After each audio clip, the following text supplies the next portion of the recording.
Hey, good evening, everybody.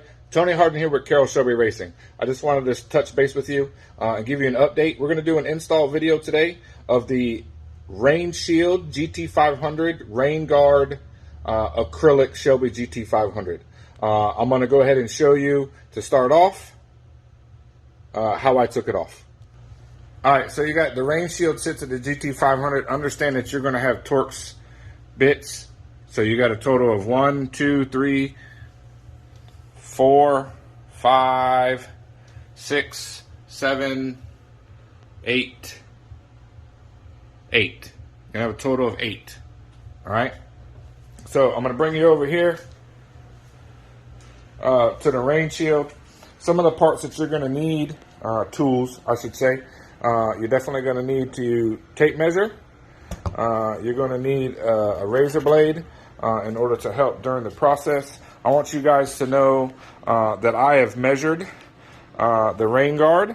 So it is right dead center. I know where the center of everything is. Right now, nothing's attached, but I'm going to work on it here real shortly.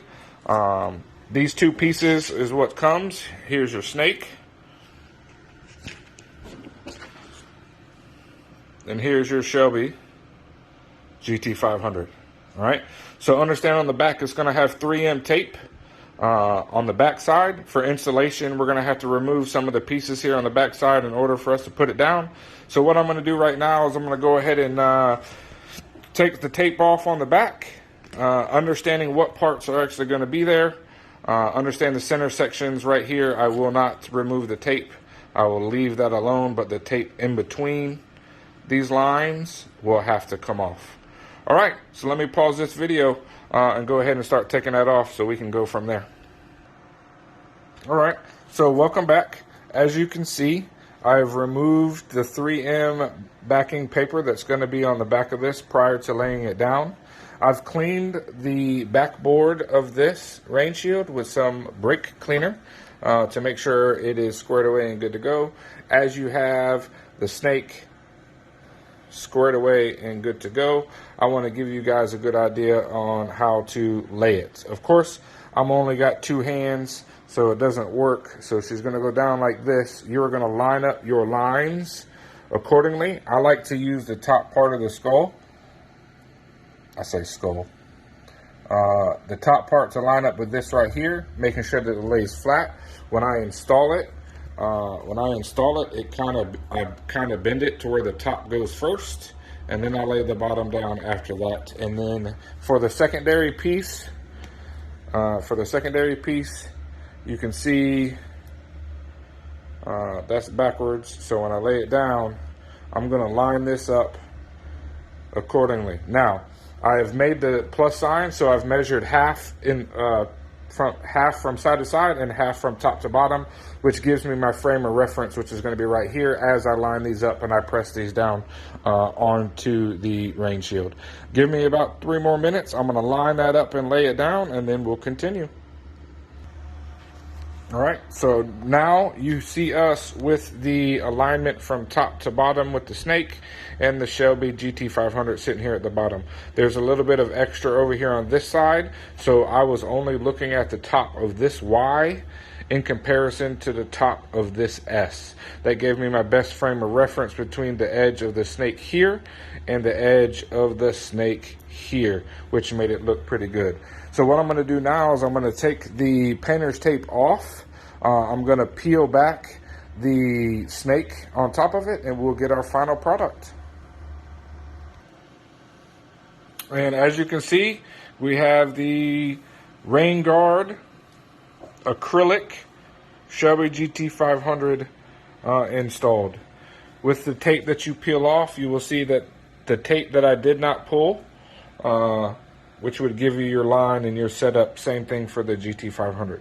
Here's what I want to make you guys aware of. Make sure that after you pull this, that you run your hand around it and make sure that it sticks. I'm also going to show you guys something else so you guys can be prepared for it. I want you guys to know that on top of these letters and on top of the snake itself, If you can see it, we'll try to get kind of close. Right, so on top of this, there is a protectant film. It's clear. I guess I should use the right side of the razor blade. A protective film on top of it.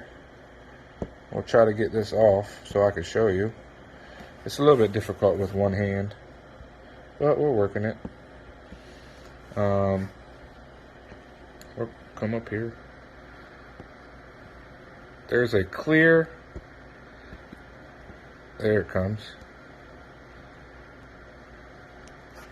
There's a clear film on top, just to make sure that it's protected from scratches. You have the option to leave that if you want to. My thought process on it is after the engine heats up for a little bit, or if you're riding for a long way, this might change. So you see how the clear comes off? So the clear does come off of every piece, right? But is there a difference? Yep, you can tell the difference. It's a little bit more orange than compared to the other one. All right, so ultimately what's going to happen after this is you're going to take the rain guard, you're going to install your screws back in. Give me 1 minute. I will take this and install this back on the car, and I will show you the final product. Ladies and gentlemen, here you have the final product. Rain Shield GT500 20 to 22 installed. Twister Orange 2021 in the stable for Carroll Shelby Racing. This has been Tony Hardin from Carroll Shelby Racing saying have a good night. See you soon.